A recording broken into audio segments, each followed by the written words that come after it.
Hi everyone, perkenalkan nama saya Jaka Gledek Salabi, PP 19 10392404. Untuk kesempatan kali ini, saya mau membahas pengaruh budaya Cina dan India di Asia Tenggara. Adapun beberapa pembahasan. Yang A, permulaan pengaruh Cina. Dimulai sejak zaman Paleolitikum, buktinya gaya lukisan Dongson terdapat gaya lukisan Cina Tengah. Cina di bawah dinasti Qing, wilayahnya meliputi seluruh selatan Cina Vietnam. Pengaruh Cina dalam bidang dagang dan diplomatik buktinya Mangko Han di Kantim Jabar. Jalur Sutra diganggu perampok. Terjadinya perubahan dengan menggunakan jalur laut yang melewati Asia Tenggara. B. Penyebaran pengaruh Cina di Asia Tenggara. Dari darat melalui Vietnam yang merupakan daerah jajahan, dari laut menyebar ke wilayah kepulauan. Singapura mayoritas, Malaysia, Indonesia diawali dari petualangan untuk mencari mata pencaharian di luar wilayah Cina. Yang C, proses masuknya pengaruh India di Asia Tenggara. Kemungkinan sejak zaman prasejarah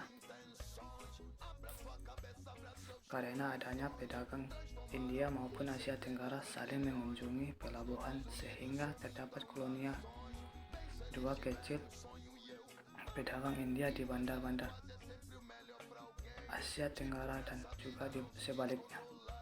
Tipunya kerajaan, agama, kesenian, adat istiadat, dan juga bahasa Sanskerta. Tiga teori masuknya pengaruh India ke Asia Tenggara. Kolonia Asia Tenggara, arus balik, dan kolonialisasi.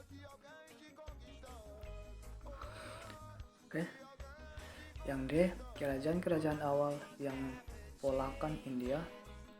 Nomor 1, kerajaan Fauna abad Masehi.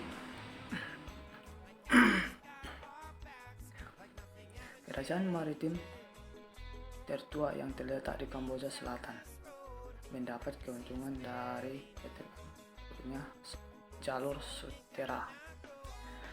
Didirikan oleh Brahma kandungnya dari India yang menikah dengan putri setempat Nagisom 75 Masehi urutan raja. Selanjutnya kerajaan Malaka. Menurut Tome Pires, awal abad 14 Malaka hanyalah sebuah kampung nelayan kecil.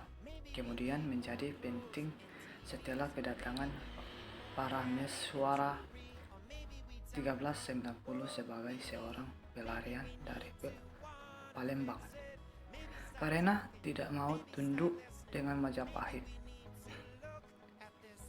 Setelah menjadi raja, ia menjadikan Malaka menjadi bandar besar. Ia juga membuat kebijakan-kebijakan seperti sistem cukai, adanya Syah Bandar, dan kebijakan lain dalam pemerintahannya yang bertujuan untuk menjamin keamanan, keselamatan, dan kestabilan kerajaan. Para Meswara demi kepentingan politiknya pura-pura tunduk terhadap Siam agar tidak diserang.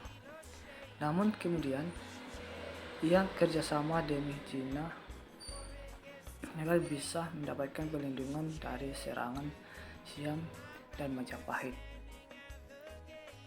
Sebagai bentuk kerjasama, sering ada utusan dari Cina yang datang ke Malaka memasuki Cheng Ho.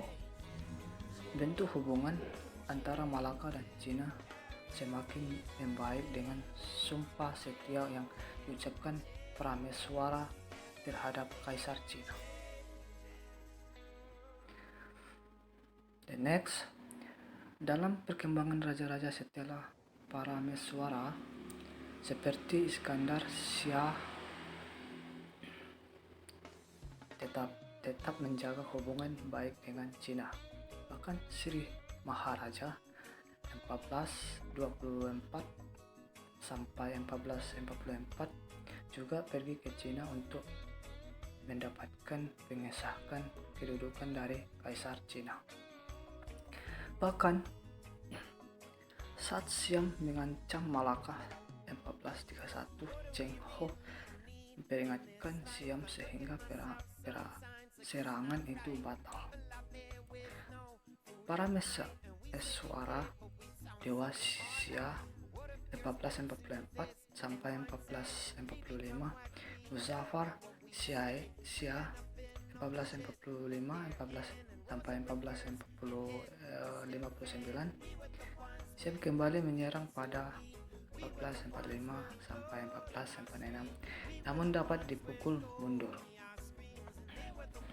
Semasa pemerintah Masyur Shah 1459 sampai 1477, Malaka melakukan ekspansi dengan dukungan Tun Perak dan Hang Tuah. Hubungan diplomatik dengan Cina tetap berjalan, bahkan Kaisar Cina mengirimkan putrinya Hang Liu atau Hang Lipo untuk menjadi permaisuri Masyuri Shah 1511. Menurut berita,